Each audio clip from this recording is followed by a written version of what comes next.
Hey everyone, we're back with another episode of Find Your Film. This time it's a director spotlight courtesy of Bruce Purkey. His director spotlight, we're still wondering how to pronounce his name. I am going to say Leos Carax. Bruce Purkey, how would you pronounce that name? I'll go with the same, although it might change as we proceed, but I will say Leos Carax. Leos Carax, and that is Bruce Purkey. He's renamed himself this week or this weekend Perk Neuf? Perk Neuf? N-E-U-F? Is that how you say it? Neuf? I'm hoping. Yes, it's my name, so I can say it however I like, but yes, I'll be Perk Neuf. Neuf. Neuf. And then we're joined by Eric Holmes, who is courtesy. I didn't know he's actually working in the car industry. He is HolyMotors. Motors. Eric Holmes, did you have a fun week or two, or just maybe last week, several days checking out these movies? Yes, I did, but that's enough of that for now. We'll get into it. That's an oh boy. Actually, I didn't mean that. I just had to use the pun was sitting right there. I'm like, I gotta let it out of me. But yes, I was quite surprised with both of these. I mean, I figured I'd like HolyMotors just because of Bruce's reaction to it. Like, he kind of had that, dude, wait till you see this. So I knew we were in for something special. And then the Lovers on the Bridge was also special, but in a completely different way. So very I cannot wait to get into these. Now, Bruce, when we start off, why was this your director spotlight? Have you always been enamored of his work, or was this a director you just really wanted to research? Well, how it basically I had seen HolyMotors back about the time it came out, and it kind of stuck with me because there's several things in there that I thought were super memorable. And then this year I had come across Tokyo, which features a short by him. And then I was listening to actually Joe Dante's podcast, and one of his guests had mentioned a sequence from Mauvais Sang, which we're not talking about today. Right. So I went and searched out Mauvais Sang, and then it struck me. I'm like, wait, that's the same guy that was in HolyMotors. And then I looked up the IMDb page for Leos Carax, and I was amazed, first of all, that he'd only made like 5 or 6 features. And I was doubly amazed by, after seeing one from, 1984, I think, or 86, Bad Blood, and then seeing another one in the 2000 teens and seeing like, this guy has been making vibrant, interesting movies and he doesn't make them very often. And that fascinated me. So then I was like, okay, I'm going to pick one I haven't seen and pick one I have seen and dive into this guy, because to me, he's kind of in almost Kubrick territory as far as like making incredibly imaginative, interesting, creative movies, but very seldomly. So, and last but not least, I thought it would be very good to bring it to the plate right now because he has a new movie this year. Oh, new movie this year. I read a little bit about it. It's with Marion Cotillard is starring in it. I think it's called Annette. So, and Adam Driver. Oh, and Adam Driver. So it's a musical. Wow. Well, we're gonna get to that musical stuff when we pretty soon in a few moments. He knows. Leos Carax knows how to actually lens and shoot a musical. He has that. Well, he can pretty much do anything, as Bruce alluded to regarding him being in this Kubrickian territory. Eric Holmes, did you find from watching these two movies, did you find a director with a pretty singular vision? What did you love about his aesthetic? Kind of no. They're both very stylized, but they're stylized in completely different ways. That if the only way I would know that it was done by the same director is because of Denis Lavant. Is that how you say his name? Mm-hmm. He's in both of them, and well, first of all, that guy's awesome. I love that guy, and he reminded me a lot of Travis Stanberry, who played Hank in Groupers. A little bit, yeah. And he just kind of had that same kind of energy. Looked, I mean, they kind of look alike, not really, but like they have that same kind of energy to them.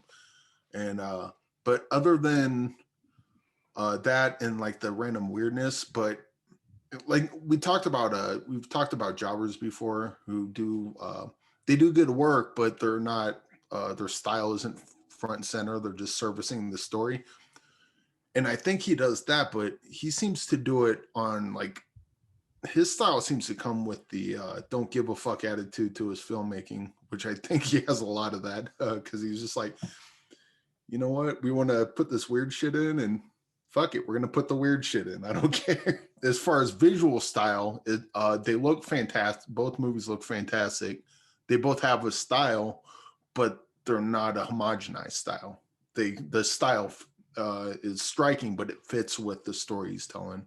At least in the two that I've seen.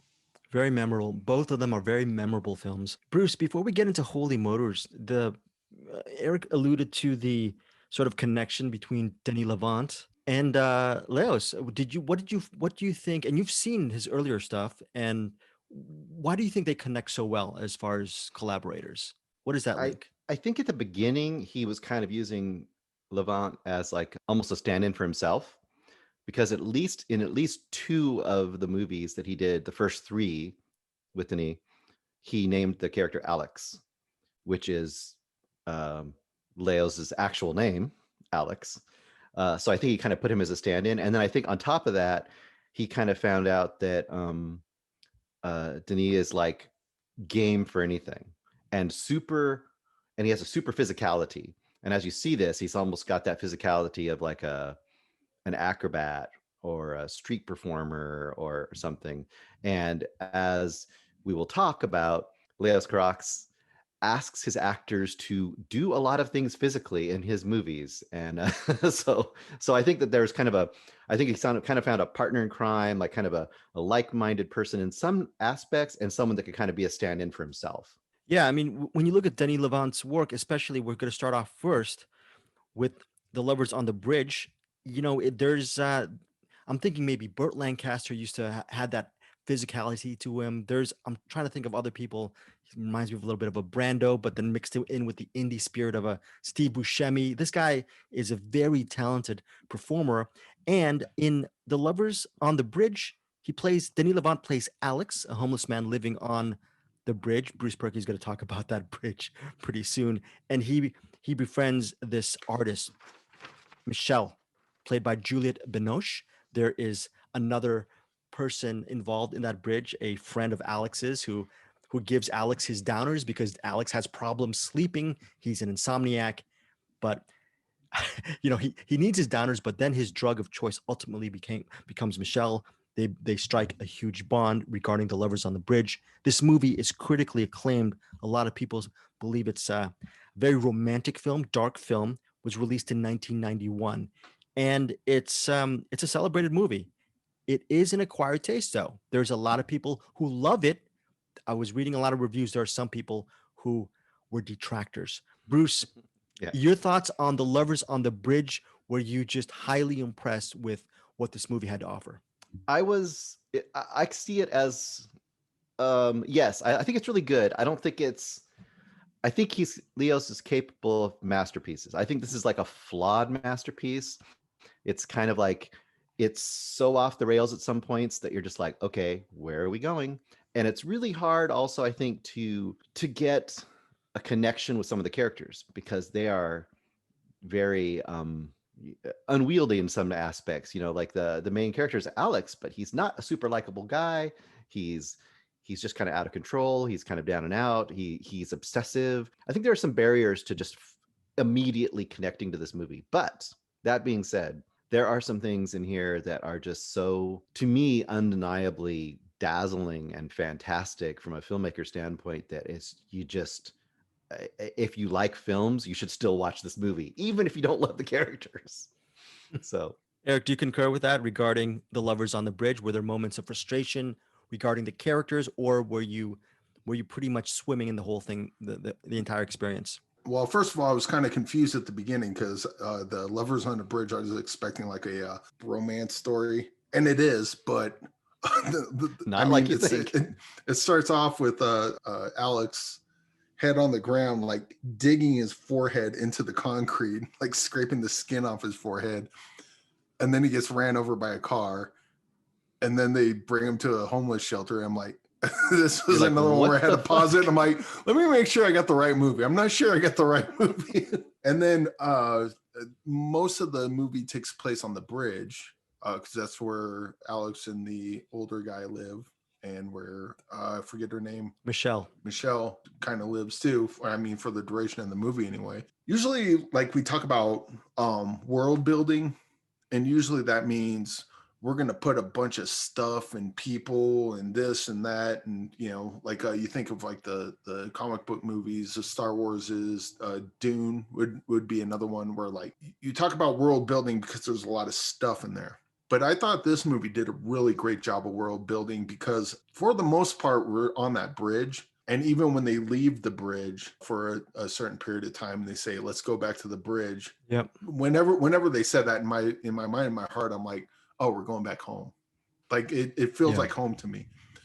And I don't know how you would spoil this, but when the bridge makes a transformation, we'll say it was a little disheartening that it wasn't what it was, but it still felt like home. You said it still felt familiar, and that to me is really impressive world building.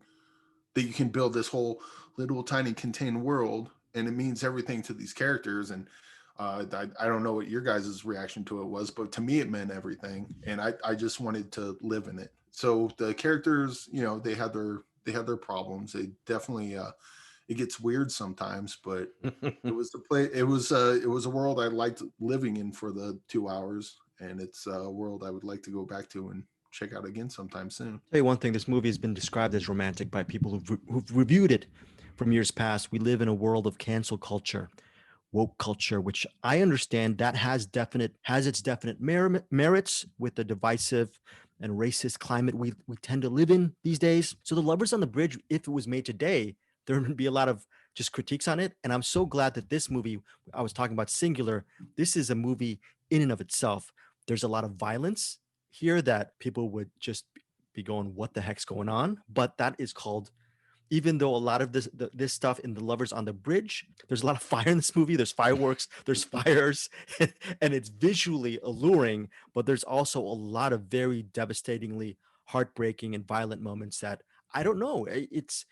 I think it was very gutsy filmmaking back in 91, and it would have been even gutsier filmmaking if a movie like The Lovers on the Bridge came out today. I wrote on my Google Doc regarding my reaction to The Lovers on the Bridge: interminable, agonizing, lousy, messy. And then we get to a part, I'm not going to say when, and Anderson and I go back and forth on this. I think the most valuable shot in cinema is the close up. Okay, maybe I'm 50, maybe that's just an old school theory on my part. There's a close up of Juliette Binoche, and she has a monologue in this movie that I think has probably floored me. I've seen Juliette Binoche, as we all have, in numerous films, but this monologue where she delivers just some memorable words floored me and made me realize how amazing an actor she really is. And there is a quote where she says, and I wrote this down, she says, "The people in your dreams, you should call them when you're awake. It would make life simpler." And I think that really sums up a lot of Leos's work. A lot of his movies, they are grounded in reality, and sometimes a reality we don't want to face. But there is a dreamlike state, which we're going to talk about a lot in HolyMotors, that actually in many ways becomes our reality. I find a lot of his stuff to be absolutely frustrating. I wanted to give this movie, after watching this movie, up to a point, I wanted to give it 1 star, and it hit on that monologue, and then everything just came into place. I think he's a very frustrating filmmaker for me to watch, but there are moments that filmmakers I probably like better, they don't reach the heights of his work. Bruce, your overall, did this movie have its heightened moments for you as well, operatic moments as well, that you'll treasure? Yes, yeah. I mean, the obvious ones, like the obvious one is the fireworks sequence, and that everybody would pretty much talk about that in this movie because it's fucking dazzling and insane. But even smaller things to me, and once again, I totally see your frustration. I am a little more bought in because I've seen enough now that I kind of love it, but I also was frustrated somewhat too. But other scenes, like just the opening shot of a car traveling down a road, and then it almost hits Denis Lavant's character, and then it almost hits Juliette Binoche's character, and it's like, that's how you introduce your characters. You know, that was amazing to me. And there's another scene, another quiet scene, where it's Michelle talking to the old man, and that scene is amazing as well. So I think that the highs in this movie are, to me, way overvalue it than the lows. And I think that this is also one of those movies that would improve even more on repeat viewings, because I feel like you know what you're getting into. You can look at things in a little different light as well. And one last thing, we're going to talk a little more about the making of this movie, I think, at some point, at least a little bit, the production. But all of his movies, and it's kind of interesting that he's going to make a musical, all of them to some degree feel like they could be in that musical kind of world. And I think this kind of speaks to what Eric is talking about.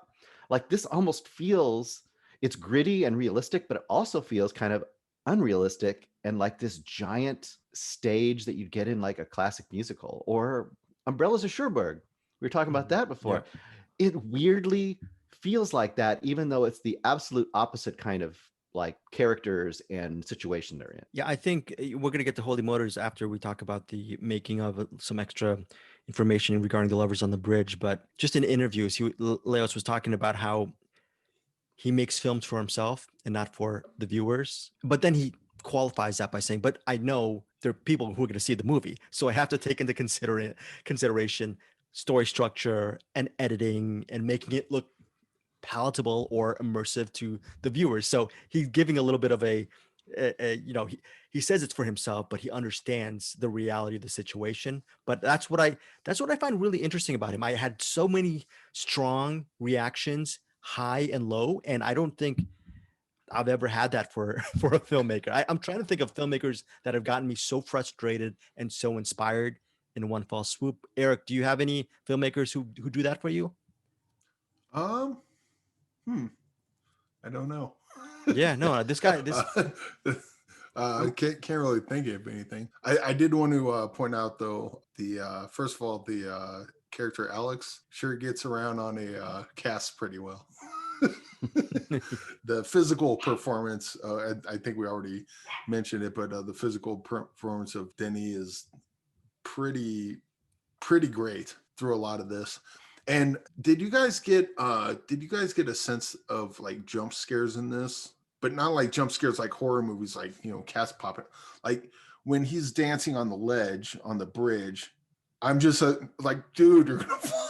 Dude, you're gonna fall. Yeah. Or when someone punches someone else, but they come from behind the camera on the screen and watch them, like, like I noticed a bunch of jump scare moments in a movie that probably shouldn't, you know, typically wouldn't have jump scares, which I guess is probably why they worked on me. But yeah, there's definitely a lot of tense, you know, I felt tense a lot of times, and, you know, stuff coming out of nowhere. But yeah, as far as being a frustrating filmmaker, I'm not frustrated with the two movies I've seen from him at all.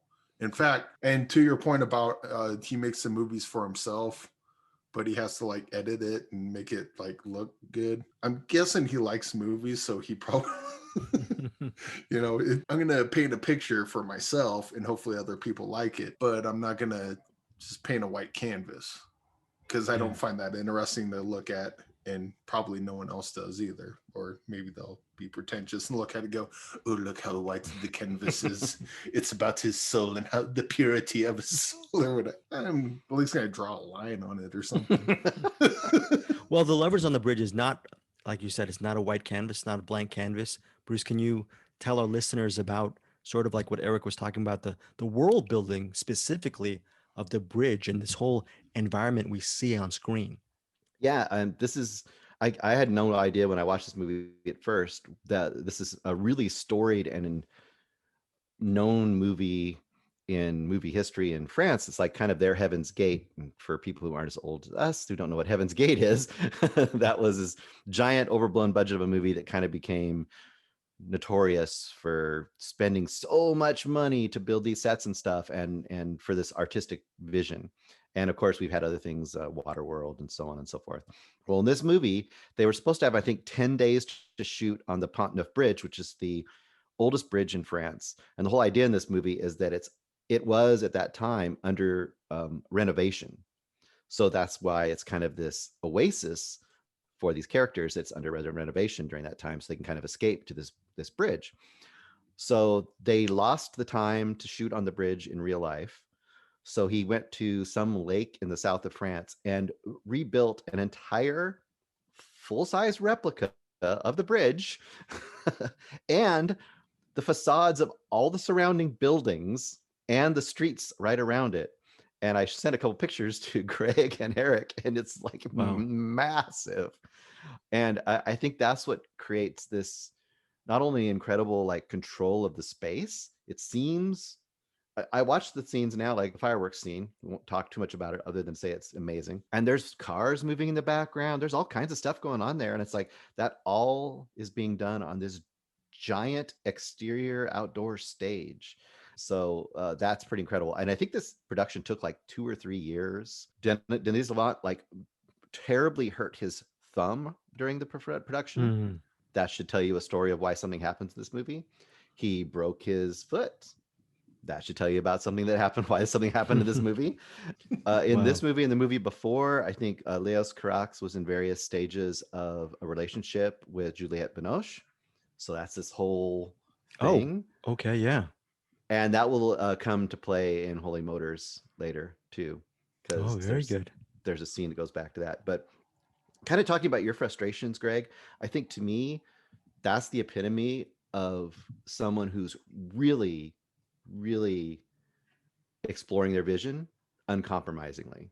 You know what I mean? Like, 100%. It's like if you can love and hate them, but you don't feel mediocre about them at all. 100%. Yeah. That's where the filmmaker should be in my book. That's why. Yeah. I was confused. I thought you were saying if Greg hates it, that means it's a good movie. No. I mean, just the fact that it's one of those things. Yeah. I go back and forth in this movie. This is a movie I would recommend to cinephiles. But then I'll throw in that caveat is it can be very, very frustrating. That said, yeah, I said this about HolyMotors earlier today. That's a movie. We're going to get to that in a second. But from the 2 films I've seen, my opinion of him and his movies will upscale with repeated viewings, because once you get the lay of the land on what he's trying to go for, then there's so much stuff to unpack, as opposed to liking a movie and never watching it again. I'm going to come back to this. I'm going to definitely come back to HolyMotors. The Lovers on the Bridge, there are moments which I don't want to watch, but I'll tell you, I'll probably watch that monologue a million times. The fireworks sequence. There is a seemingly almost one-take sequence on a subway, which I thought was amazing. Yeah. Gorgeous. And there's so many different things about this movie to love in the aggregate. It's just, I think what one has to do if you're not a huge fan of Carax's work, and if you're not prepared, I think just get that first viewing down first, appreciate it for what it is, and then revisit it. And then maybe you might have been slow on the uptake, but the next time you'll really enjoy it the second viewing around. So Greg, you didn't like the scene on the beach when they're running around with this little broomstick hanging out? Right, exactly.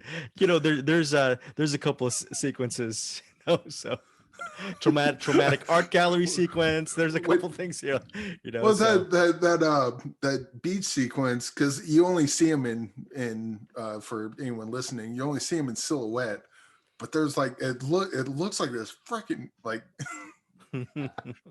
dude is packing.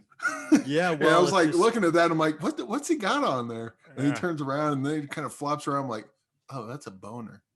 That's a wicked huge boner. It's Denis Lavant, man. He's the man. I mean, he can proudly go out to sea. Unfortunately, I can barely even take a bubble bath. So imagine that. Yeah, they'd be able to find him in the deepest of water so long as he lands back to the ground. He could probably do front flips, back flips, side flips on that. So, I mean, that's literally what he can do, folks, because we've seen him flip, and we flip for a lot of his acrobatics in this movie. Yes. I did want to bring up the production design, because I didn't even think of it at all until Bruce sent us that picture of the set they built for this, and it cannot be understated. That is fantastic. And I didn't even know, like, because I saw it after I saw the movie, so I'm watching it just like, oh, this is just a part of wherever, it looks like they're filming on location. And quite honestly, technically they probably are, because that stage is so big. It would that be like the biggest stage built? Because that thing is huge. It's absolutely enormous. It has to be one of the tops. right up there. Yeah. And right there's and Perhaps we post this on cinematics or Find Your Film or the picture, but oh man, that it cannot be understated how impressive that production design is, because that is just I saw that and just blew my mind. And then watching the movie, I'm just like, holy shit. Like even when it still doesn't feel that way.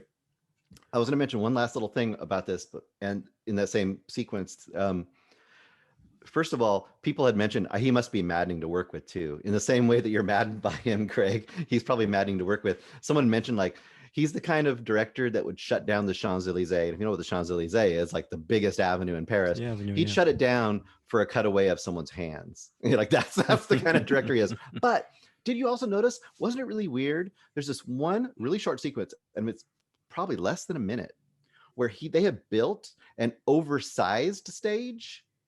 When they're laying down and they wake up after they're drunk, and they built an oversized version of a part of the bridge so they look like they're miniature, because all the stuff around them is giant. Yes. Yeah. And they had to build that for one shot basically in the movie. And that was like, I was watching it, I was doubting myself for a second. I'm like, no, that's all oversized. Why? Just for that one shot? That's so weird. Well, look, I am maddened by him in a good way. There are things about him that are frustrating, but let's just make it clear.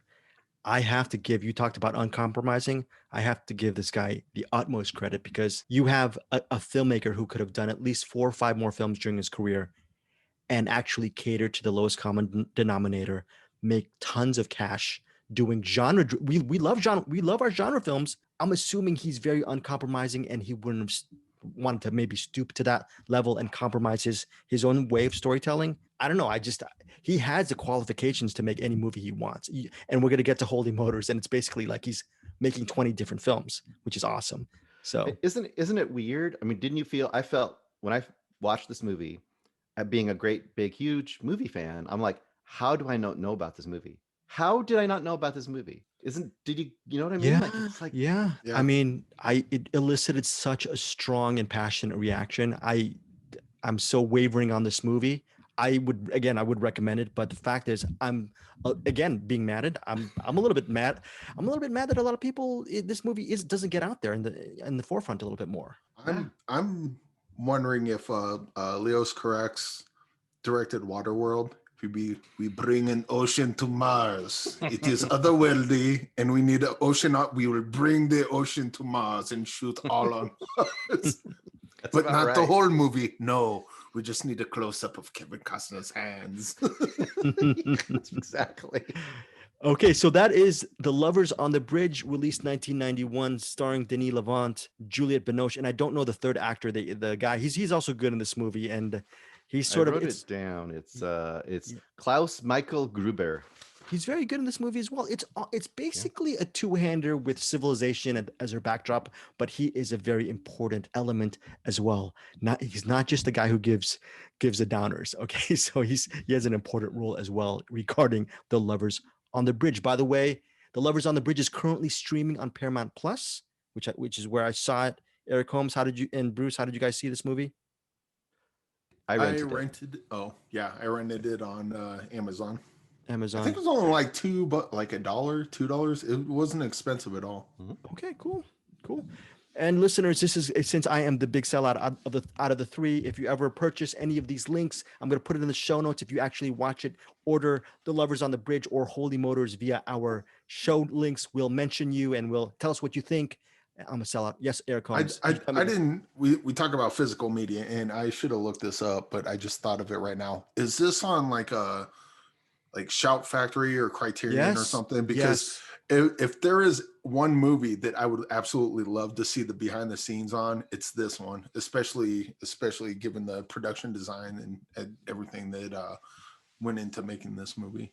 But I don't know if you guys know or not, but if this has a super special edition, I'm all in for it.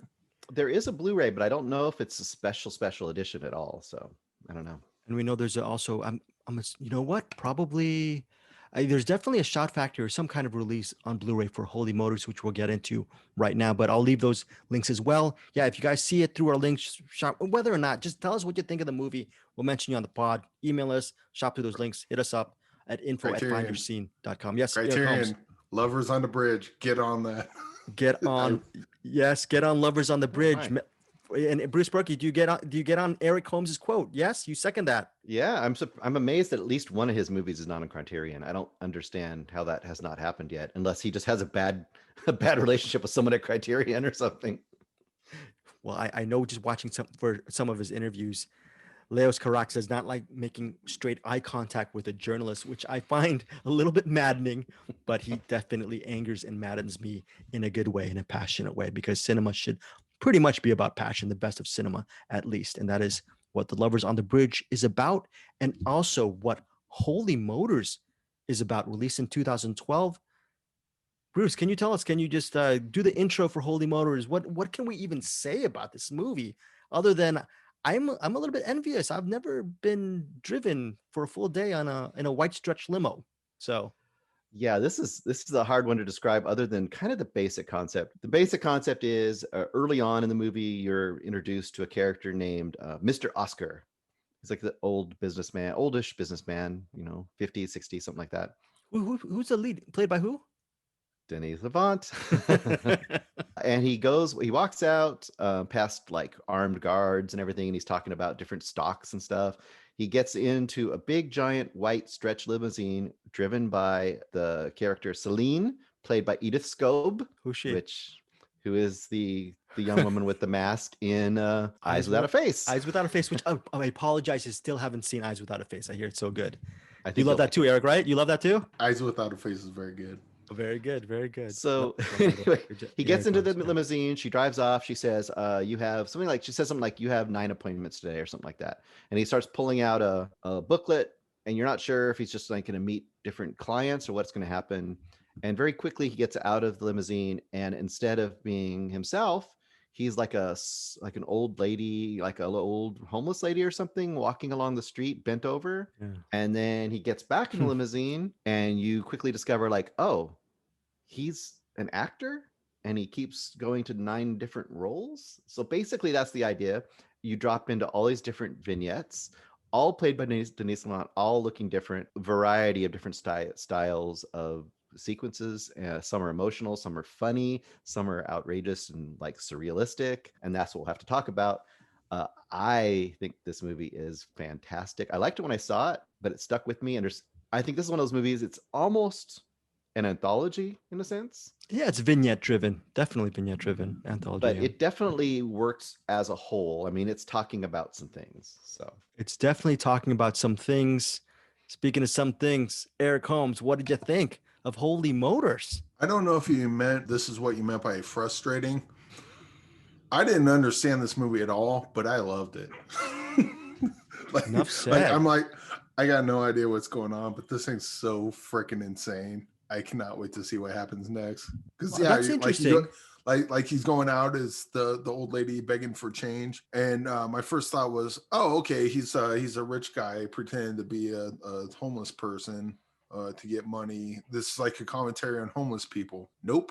They get back in the car and they get out, and then he's wearing a mocap suit, and then they're alien. He's with another woman with a mocap suit, and it becomes CGI aliens having sex. I'm like, this is a commentary on CGI, I guess. And he gets back in the thing, and so like all these you forgot the running with the submachine gun with the mocap. What do you? Oh that happened too. And then he gets out, and he's in a. I would say, I don't want to spoil this, but I don't know how you spoil this. You could go front to back explaining everything that happens in the movie, but this movie is so insane that without context, like I imagine anyone listening to this that hasn't seen the movie going, yeah, that's not a spoiler. I have no fucking clue what you're talking about right now. Well, and I said a couple times to you guys, I said, you have no idea what you're in for, and you didn't, did you? So the best scene by far, at least for me, and actually the accordion scene. He's playing the accordion, and then more accordion players get behind him, and then you got a drummer and a bass player, and like all of a sudden he's got like all these people walking behind him, and then they're playing this just awesome fucking song. And quite honestly, I saw this last night. I've listened to that song like 20 times since before we recorded, which I guess is a style of Leos Carax is his music. I love all his music that he uses in it. He used a Kylie Minogue song, which also Right.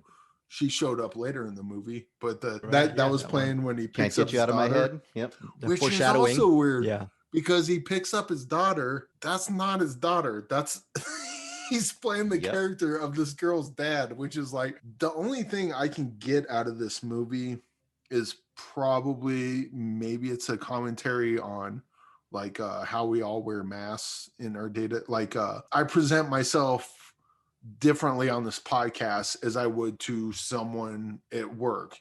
And I'm presenting myself differently to them as I would to someone that I meet at like at a cashier at a store or something, you know, depending on what situation I'm in.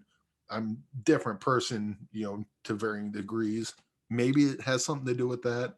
But I mean, whether it's about that or not, all I can say for certain is this movie is insane and I love every second of it. And I won't give this away because this was a fun reveal, but we'll just say the last scene before the credits roll. We'll Yeah. just leave it at that, but you know what I'm talking about. Yeah, worth watching. It's worth yeah, definitely worth watching the last scene. Again, I found this to be maddening and frustrating and brilliant. All of these things because unlike you, Eric, I have a you know what up my you know what, and I want things to be explained to me and force fed. And this is one movie that you can analyze to the high heavens, but that will be your own interpretation. It's a movie that can be interpreted so many different ways, and I think ultimately that's a good thing.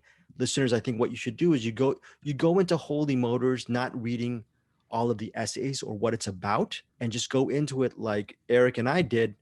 Bruce, you saw this in 2012, and at least around that time, and you have on the rewatch you had a knowledge, but going into HolyMotors blind is a very great experience. And that said, I was going to actually analyze what the movie is about, but for me personally, it goes back to I watched this before watching The Lovers on the Bridge, and I saw HolyMotors, especially what HolyMotors is about, that factory with, well, saying too much, but there's a lot of there's white limousines. They shuttle you from experience to experience. Denis Lavant's character, and in one sense he's living in reality, and the other sense he's living in fantasy. That fantasy is probably these different segments that he's living out as different characters can be interpreted as him playing different characters on the stage, or especially since Denis Lavant is, like you said, Eric, a movie fan, maybe he's enacting different sequences in movies, cinema, which sometimes propel our lives. These rides to different areas is the stuff that our day-to-day life is made of. We go into these different pockets of fantasy, and ultimately at the end of the day, we settle down with our family or loved ones, or maybe we're by ourselves. That we like to say that is our reality, but what are we doing the rest of the day? We're fantasizing, we're imagining ourselves in different parts of the world, all these things. I found HolyMotors to be really a frustratingly awesome experience, and I highly recommend this movie. It gets better as the minutes and hours and days progress for me. Bruce Purkey, I've talked enough about HolyMotors. So Do you think that Leos Carax watched Southland Tales and saw it as a challenge that he had to accept? What do you think, Bruce? He might have. I mean, he's a weird fucker. I don't know. I don't know. So, first of all, I would say you probably will find parts of this sticking with you. I will say, watching it again, and I was just like Eric, by the way, when I first saw it. I mean, over the years, I will consistently post that accordion sequence just as a standalone. Watch this, but watching it again, this is a movie that has great rewatchability because every time I watched a sequence, I'm like, this is this sequence. Oh, and I start watching it, and it recontextualizes because you do, especially on the second time, want to try to give it meaning. And also, there's so much in here relating to other movies by himself and movies in general. There's definitely the reading that you have, Greg, is one that a lot of people have. This is about movie making or movies, reality of movies. What is reality versus non-reality, all that kind of stuff. But there are other readings that can make sense too. I do want to point out, if you guys didn't catch it, and I didn't catch it until I rewatched it because I guess you're so kind of blown over by so much coming at you in this movie that I had kind of forgotten the very, very beginning, which is the man alone in a room with a finger that's a key. Remember that whole thing? Yeah. That's Leos Carax. That is him. Oh. And that's a very Lynchian kind of thing, right? He's alone in this room. He goes up to a wall that's like a wall of like trees. Yeah. It's like trees on a wall. He has this finger that's a key. He opens it, he pushes through, and he walks into a theater. And on the theater, all the people seem to be dead or asleep, and they're watching the screen. And then what you see on the screen is a little girl in a window, which is his actual daughter. And this movie is dedicated to the mother of his daughter, who is now dead. She died right before this, shortly before this. And then there's a lot of daughter stuff in this movie too. So that's another kind of a through line too, if you think about it, like Eric was talking about. So there are so many, you could see the personal readings in this. You can see the, meanings over cinema in general, or something totally different about society, like kind of like Eric had. It's really, really cool, I think. One last thing I wanted to mention. Go ahead. You say. I'll come back to it. There's one thing I want to talk about. I was going to kind of on the what it's all about. The part where Eva Mendes shows up for a bit, and you have the photographer going, beauty, beauty, beauty, beauty, beauty, beauty, and they're looking at weird, weird, weird. I wonder if that's kind of him, Leos Carax, kind of speaking to his own pretentiousness, maybe. And it's like, yeah, it's stupid, but you get or I don't know, maybe he's picking fun of it. I don't know what he's trying to say with this movie is what I'm I will at, tell you that that sequence. I get so much out of each individual like section of this movie. Well, I will say that the Eva Mendes, I don't even know how to say Beauty and the Beast in French. I'm very bad with language. I'll just say La Bête Humaine, and that doesn't mean that has no idea. I'm just thinking that's another movie name. But that sequence with Eva Mendes and Denis Lavant is very, pun intended, finger licking good sequence that you will never get out of your head. But yeah, that's an amazing sequence. There's so many. You were gonna say something, Bruce, about HolyMotors? Just about a specific sequence. I will mention one thing about that. Do you notice the music in that playing all the way along with the that crazy sequence you're talking about is Godzilla music? Oh, very cool. It's both sequences in there have Godzilla music. But I was going to say one perfect example of how he does things that are like can be seen as like a cinematic reference, but also a personal reference to his own work, and maybe even something more than that. And I talk about the whole musical sequence with Kylie Minogue. So not only does he have this sequence where it's like, it's kind of these lovers who missed each other, and then it becomes a musical sequence in the kind of the classic sense, but then it happens inside the actual under renovation interior of that store. Oh, I wrote it down. What's the name of that store? Samaritain, which is right next to the bridge, the actual bridge from The Lovers on the Bridge, so that when they're on the top of that in the movie, they're looking across at the actual bridge from the actual building that they had to recreate for his other movie. So there you got this whole weird sequence. And then he names the character that she's playing as Jean, which is a reference to Jean Seberg, who had this fame as this actress that came to France and became famous in France in French movie history. So there's just all these layers, and I think that's where from sequence to sequence to sequence, you can there's so many things you can get if you want to get, and also it's just entertaining. Yeah, Jean Seberg being the one who gained her fame internationally for the Jean-Luc Godard film Breathless, which obviously, because Leo Carax in his day he was considered the modern day Godard, and a lot of his stuff is really revered as much as the filmmakers as the French New Wave, aka French Nouvelle Vague. Yes. Oh, last thing about that sequence, he originally was going to put Juliette Binoche in it. Oh, really? Yes. Wait, as an addition or in as the character that ends up playing Kylie Minogue, it was going to be Juliette Binoche, but they couldn't get along because they were ex-lovers.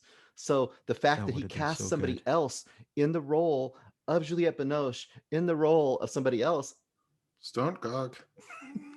Yeah. works even better for this movie. It's like almost thematically better than it actually being Juliette Binoche, but just the fact that it was going to be her. Yeah, it works definitely on the themes, layers upon layers. Just really, Holy Motors is, again, I think both, honestly, to be honest, if both of these movies are on physical media, I know Holy Motors is definitely on Blu-ray. I'm gonna get both copies just to watch different sequences and maybe even rewatch again. He's such an interesting filmmaker. Again, very few the movie directors ever get me this pissed off about certain sections of their movie, but make me end up really, really loving them. It's like I feel like Juliette Binoche's character falling in love with Denis Lavant. And Can I quote even though I'm a Anderson? little bit punch drunk. Yeah. Can I That's quote very- Anderson Cowan on this real quick? Yeah. What's that? Anderson Cowan. So I wrote Anderson cinematics. If you don't know about cinematics, Yeah. Anderson Cowan and Greg's Thank you, on sir. there over there. Anyway, I wrote Anderson. I said, hey, we're going to be watching this. I just wanted him to know because I know he had seen Holy Motors and kind of had this similar love-hate with it, but also was fascinated by it. And I told him about the upcoming musical and how that's like an event. Like he never makes any new movies. He's making this musical. And Anderson said something to the effect of like, I can't wait to see it and I can't wait to hate it. And I thought That's a perfect response. perfect. And look, I was looking at a couple of interviews. Oh, Bruce, would you recommend that documentary on Leos Carax as far as contextualizing his work? Yeah, I mean, it's called Mr. X, actually. I would say it's okay. If you're a fan, it's worth watching. It's a lot of people that have worked with him talking about the work he's done, but it doesn't really dig super deep. So I don't think you're going to get a ton from it. I would say that like especially Holy Motors, it feels a lot like David Lynch to me. Not in style, because like David Lynch is kind of darkly weird, this kind of like fun poppy weird, which is they're both weird, but whatever. But I think a lot of the fun in David Lynch movies is to not know and just try to like his Inland Empires and his Eraserhead type movies, not know exactly what he's going for, but kind of just watch it again and watch it again after that, and then just kind of pick it apart. Like Leos Carax, Holy Motors especially seems to be one of those movies that I would just want to watch over and over again, trying to pick it apart, as opposed to watching a documentary or someone or listening to a podcast other than this one, because this is the perfect podcast. But instead of someone trying to tell you how to interpret it, does that make sense? It feels like you would get more out of his movies if you were able to kind of make it more personal and interpret it yourself in how you feel or what you think he's going for. Well, can I tell you something? Even this is what. No. Yeah. Oh, go ahead. Thank you. This is what makes his stuff interesting. You can even you and I can all three of us can argue, and we can make this argument that The Lovers on the Bridge, it's about two dysfunctional people and there's a third dysfunctional person. They're living on the bridge and they do really mean things to each other, and there's a lot of violence. Sometimes there's death involved, and I don't like these people at all. This movie sucks and it's crap. That kind of surface conversation can go on because you're having such an emotional reaction. It's just, and that's just that's skimming right off the top. You see what I'm saying? Most of these type of movies that are crap and unlikable characters, that conversation is finished within 2 minutes. This conversation is, if you really hated The Lovers on the Bridge, which I didn't, I think the most superficial conversations on his work could probably last for so long. And that's what makes him, I think, a visionary. I was checking out an interview, and someone was asking him, how does he write? How does he start the writing process? And he simply said, well, it's hard to pretty much answer that. I start off with an image or a series of images, and then he starts from there. And that response is such a rare response, because a lot of people will say, well, I start with the characters or the situation or the theme. He starts off with an image, and then he starts building upon that. And yeah, he's just a very interesting. I'm glad you picked him, Bruce, for this episode. It's just a very impassioned filmmaker. So yeah. That guy's definitely an artist. Like there's no question about it. Greg, you often mention with interesting filmmakers, you always posit like, wouldn't it be good if they had a $100 million Sure. budget to do or whatever it is to make whatever they want, which I don't know what the budget for Lovers on the Bridge was, but I can imagine it wasn't. I can imagine it was more than $100 because that set was ridiculous. He's an example of someone I would just want to see, like, just if you were a trillionaire, throw as much money as you can at this guy and just see what he comes up with, because I imagine that it would just be, I can't guarantee I'll like it. I probably will like it, but I can't guarantee I'll like it. But one thing I can guarantee is, like, this is going to be, there's something great's going to come out of this, so long as it's not a Ant-Man movie or Avengers. How dare you? I still love those movies, Eric Holmes. In fact, my next spotlight will be on director Peyton Reed. Get ready for it. So,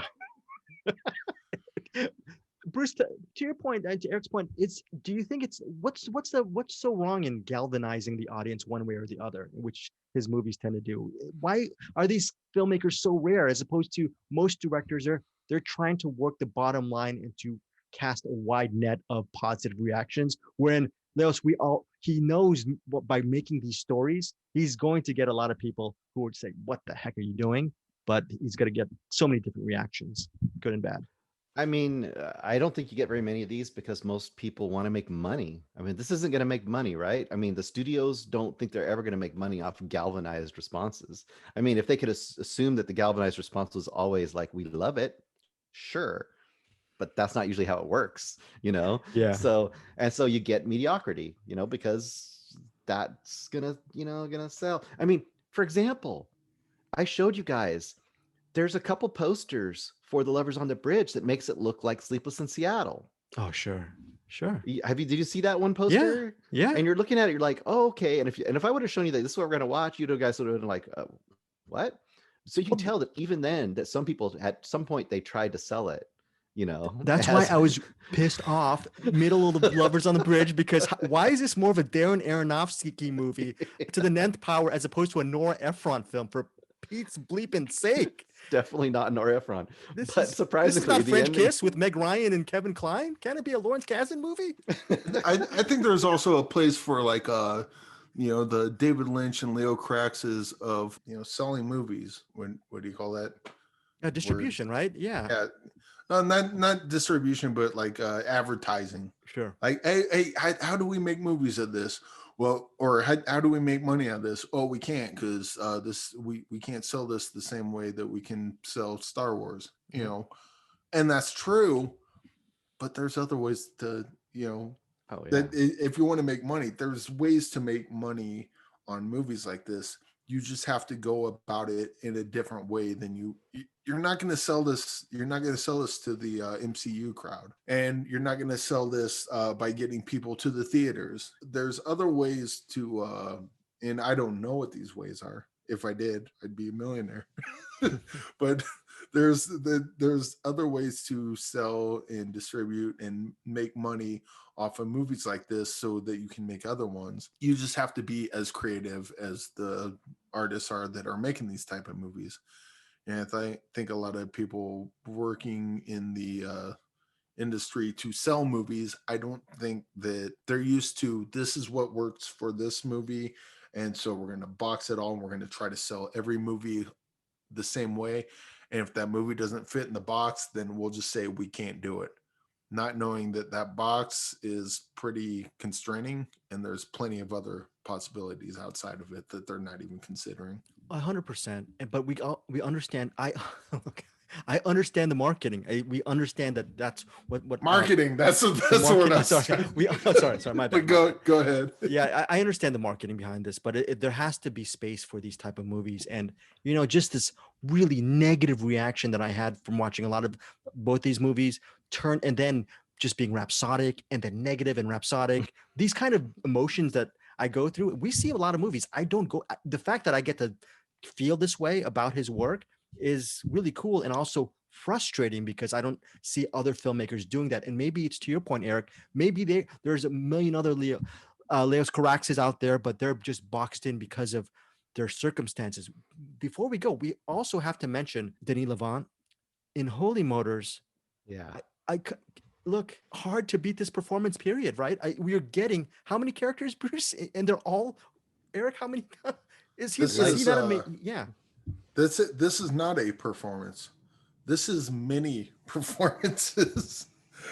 This might be this is the ultimate textbook if you're teaching an acting class, you have to use this movie, and not the full movie, but you take each part, and that's each segment of the textbook of HolyMotors, and like this is an example of great acting in this situation, but this is a great example of acting in this situation, and this is a great example of acting in this situation, and it's all one fucking movie.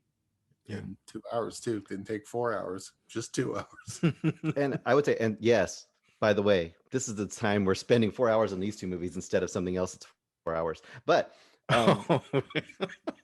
Okay. Well, I'm not going to defend when I don't get the links. So I'm such a sellout. When I don't get the what I was links, I'm gonna not going to defend on the listening podcast.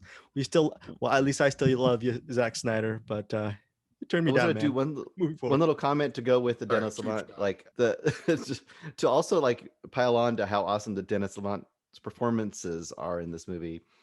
The fact that we know that he's pretending to be these different characters. We see him staging himself to become these different characters. We see him walking into the scene.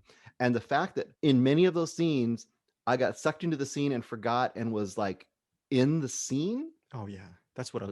100%. That's amazing. That's a trick on the filmmaker and the actor. Like, Yes. how can they do that to us? Like, how did I get into the scene with Kylie Minogue and start thinking like, oh, well, this is the real characters. Like, that's the trick in this. This is the real characters. Or when he's there with his daughter, oh, like this is the real characters, and the other ones are just like part of the movie. No, that's just part of the movie too. So good. It's so good. Well, oh, go ahead, Eric.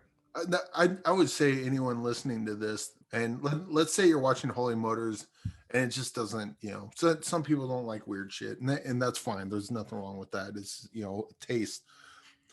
But to Bruce's point, if you watch this movie and you hated this, were you not engaged like in the specific spots? Like maybe you didn't know what it was about. Maybe we were confused or getting pissed off at the movie or whatever. But looking at it as an anthology, like in that moment, were you engaged? Were you in like that? I mean, the best part is the part with the dad picking up his daughter. It's like, okay, yeah, he's picking up his daughter and talking to her. Wait, he's not her fucking dad. and this is like halfway or 3/4 of the way through the movie. I should know better right now, but I'm still that part going, oh yeah, the dad's picking up his daughter. No, it's not his fucking dad. This is fucking weird. But I was in there. I was in the pocket, so to speak. Well, what Carax is saying, that's his prestige, right? But in his prestige is he just shows everything. He goes, I'm going to make a movie that in HolyMotors that some people will find pretentious. And it's filled with artifice. Everything here is filled with artifice. I'm showing you exactly how people are taking their makeup off. There is an actress here. You might have seen her in a movie called Eyes Without a Face. I am going to put a bleeping mask on her. Yes. I'm showing you everything right now, and you're going to get mad at me because it's a little bit pretentious. But guess what? The biggest trick is within this artifice, you're going to feel things maybe that you haven't felt before, or you'll surprisingly feel that you never thought you'd feel. There is a moment in this situation. We haven't even mentioned this moment. There's a vignette that deals with mortality between two people that literally is so moving, and then at the end of it just throws the rug right out of you, but not in a shameful way, but it's just so it's really a work of art to type. And again, it's a work of art, but there are things that will madden you about it. For example, Edith Scobe, Eyes Without a Face. Bruce Purkey and Eric Holmes saw that movie last week. Both of them really loved that movie. Bruce wanted to tell the link about it, but I'm just going to add that he was talking in interviews about how he's frustrated that people always come up to him and ask him if he's a fan of Eyes Without a Face, because he specifically tells these people, these fans of HolyMotors, he tells them, no, that mask on her, that was just an arbitrary decision. Come on. No. You know what? I think Leos Carax, I wouldn't believe a thing he says in his interviews. I think he fucking lies all the times in his interviews. I think he plays the same shit in his interviews that he does in his movies. So I think that's just part of it. Like, that's fake too. It's a meta it's like we're in like one of those meta realities that I don't know, man. You think he's like, yeah. Yeah, like you said, the whole thing, beauty weird. Like that's literally him, like you said, just pointing it out to the whole world and still making it work. Yeah. Real quick, can I speak on the pretentious? Sure. A lot of people bring up movies like this or Lovers on the Bridge as pretentious. Right here, I have the definition of pretentious: attempting to impress by affecting greater importance, talent, culture, etc., than it is actually possessed, which sounds a lot like a 4-hour superhero movie or Avengers Endgame. Okay. So if we're going to use pretentious as a pejorative from here on out, let's not use pretentious as it was artful and I didn't understand it, therefore I'm going to push it away and call it pretentious. Let's call pretentious what it is, more important than what is actually there, which a lot of times is not art movies. They're not art house movies, aren't the pretentious ones. A lot of time the pretentious movies are the fucking superhero movies that they keep shoving down people's throat. Wonder Woman 84, extremely pretentious. Rise of Skywalker, and I love Star Wars. I'm not shitting on Star Wars. I will shit on Rise of Skywalker all day. There's a little Star Wars thing right there. I love Star Wars, not shitting on it. But if we're going to talk about pretentious, let's talk about Rise of Skywalker. What's the whole point of Rise of Skywalker? You have to have known a bunch of stuff. It gives you clues of stuff because it's got the pretense that you already know what it's talking about. It's self-important, and it's a shitty movie also. I mean, it's not a shitty movie because it's pretentious, but yeah. I'm sorry, I just want to get that rant out. No, I agree. Pretentious is self-important and all ultimately unearned talent that it claims to have. And I don't think a lot of artistic movies, David Lynch isn't pretentious. David Lynch isn't pretentious. He's just a good filmmaker. And maybe sometimes a lot of people use pretentious as a shield to say, I didn't get it, therefore it's pretentious and I can dismiss it. Well, David Lynch is talented. He has his things he's going for, and you might not get it. I don't get it a lot of the times, but that doesn't mean it's bad. Pretentious doesn't always mean bad. And I think a lot of people use that as a crutch to shield themselves from wanting to dig deeper a lot of time in art. And that was very pretentious of me to say, but no.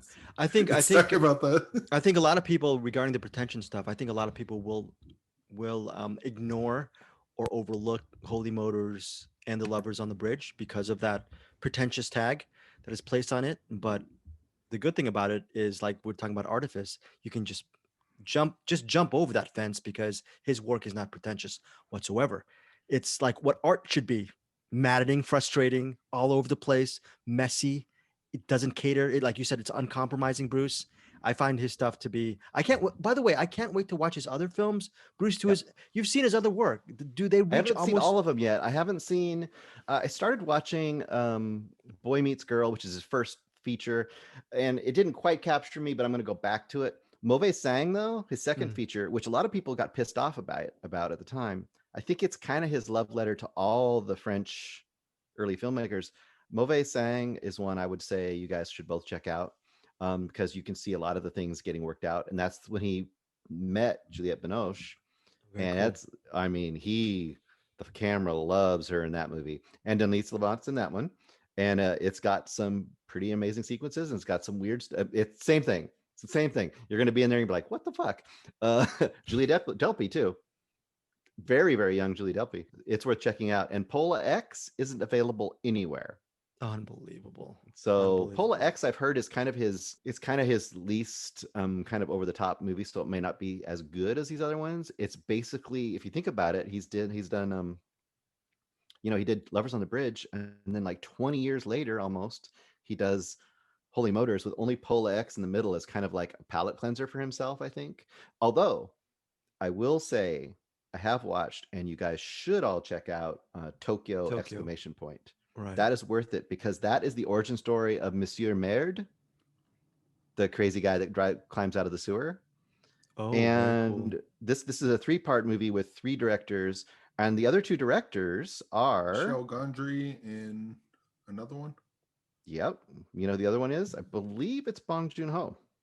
Ooh, Yes. my goodness. So you should check that out. That's from like 2000 and let me look it up. 2008. 2008. Okay, so just So called. basically, that's the only other thing he did. Tokyo exclamation point. Okay. So it's got a whole extended sequence with the same character that you see crawling out of the sewer in this movie. Probably about a 30-minute, 35-minute segment with that guy. And once again, he did crazy stuff. He went over there with this idea of this character, and he took over. He said, "I want this guy to be throwing bombs and having a terrorist attack on the most busy bridge in Tokyo." So they like kind of go in there and guerrilla style start shooting all this stuff with flashes. They don't have actual grenades, but they're doing flashes and stuff with that character running around. And some of the production gets arrested during it. So that's what this guy does, man. You know, he Just makes fun. yeah, it's just crazy. So I saw HolyMotors on Canopy, guys. Where can other listeners check out HolyMotors? How did you guys see it? YouTube. YouTube. Okay, Rented Tubi. on YouTube. It's free on Tubi. You can watch it on Tubi. it's free on Tubi, and It is not free on YouTube. it's not free on YouTube whatsoever. For just final thoughts on Leos Carax. For me, I'm so glad that we're covering him because he's a filmmaker that I can't wait to watch more of his work. Become really frustrated at moments, but at the end, I'm expecting it to be a very sublime experience.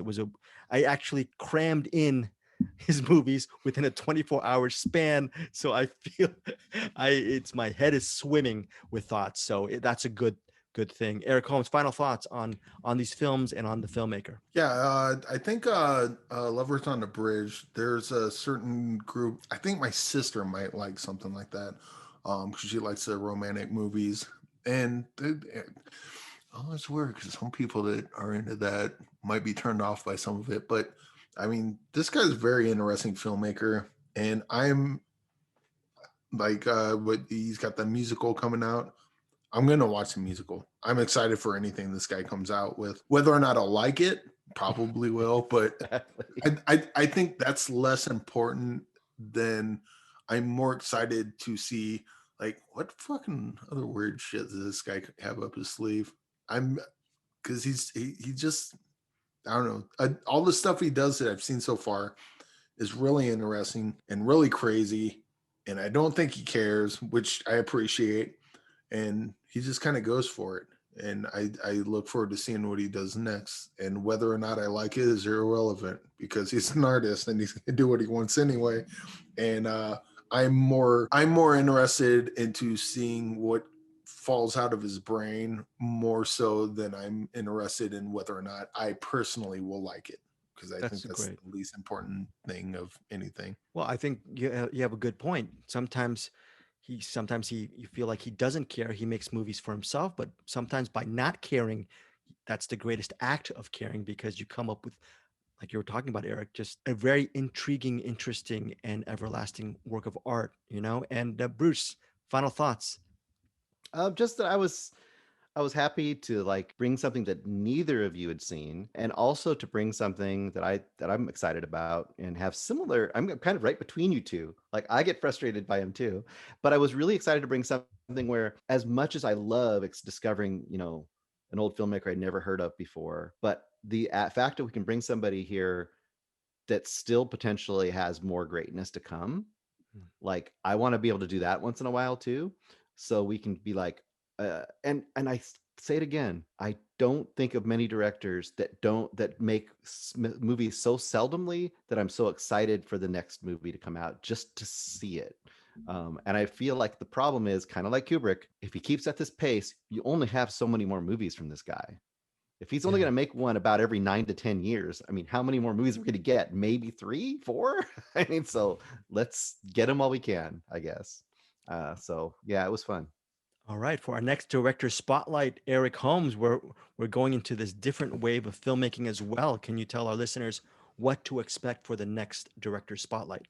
Yes. Let me. That I mean, Now, to be fair, this may be a bit pretentious of me, but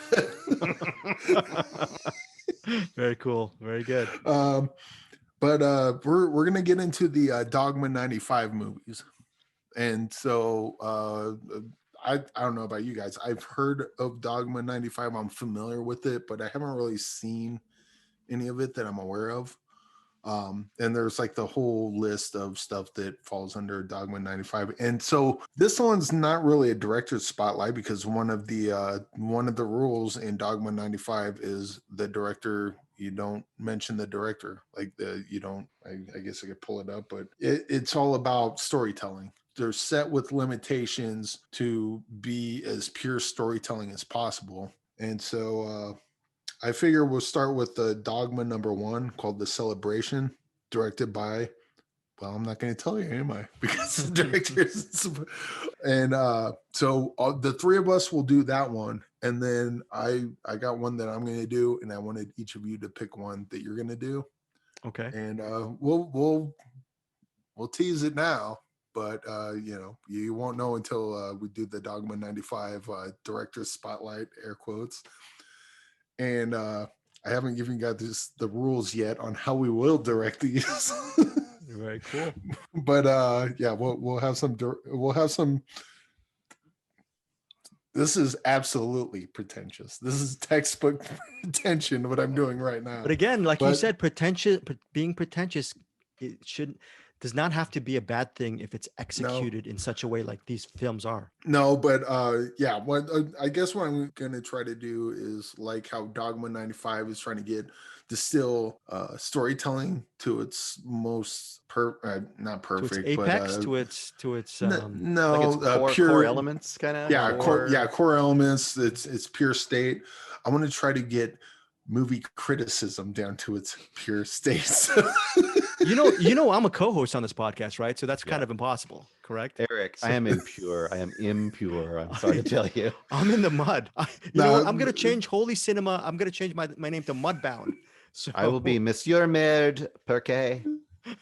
But this will be a fun one. I like it, whether or not you're into the Dogma 95 movies. I think the next director spotlight for Dogma 95 will have some fun surprises on that. Well, so look, Eric, is this the reason? Okay, so you want to research this, or maybe when you were at a younger age, you were inspired by this movement, or this is a movement that you want to just really swim into? This is more of a thing that I was more or less ignorant. Like I heard about it. I kind of knew what it was, but I just thought like, oh, that's the thing I heard about. And then I started looking it up recently, actually. And then I was like, oh, this might be a fun thing to do. And I think our director's spotlight is a perfect kind of avenue in which to talk about that, as opposed to talking about the films themselves. More, it'll be interesting to talk about the films and how they follow the rules, the Dogma 95 rules, and how successful they are, in your opinions. Which is why I want to have the one that we all talk about, but I also want to have another one that each of us pick and kind of not so much cover the story, but cover how it fits into the Dogma 95 rules and how it works as pure storytelling. And we'll see if it does or not.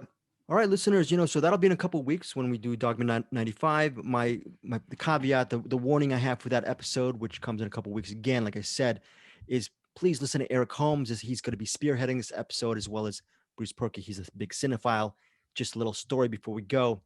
Years back, I received a VHS copy of this movie called The Celebration, and I was offered to do a one-on-one with the unnamed director, who I'm sure most of you being cinephiles know the name of the director.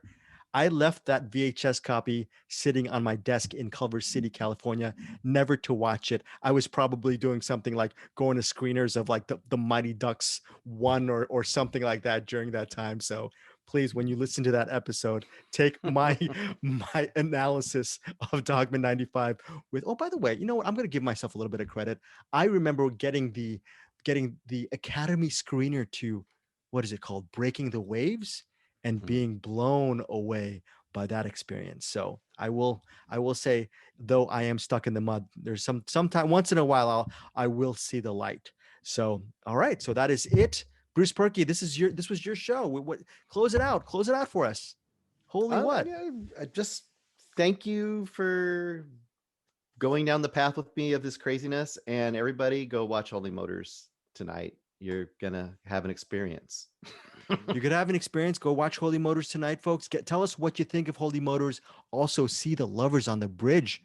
It's called it's a dark romantic story. Tell us if you love it or you don't, or maybe there is no in between with this guy's work, right, Eric? No, he's you're either on board or you're not, or maybe you'll get on board later, or maybe you'll stay on board for a while and you'll fall off. But whatever it is, doesn't matter. It's his movies, and they're great, at least in his mind. At least in his mind, at least in our minds. And yeah, we will see you guys next week, where we will be doing reviews of The Toll. And Bruce, what was the other movie that you got a screen? We got screening links for The Toll and Happily, right? And The Toll and Happily, the movie directed by writer-director Ben David Grabinski.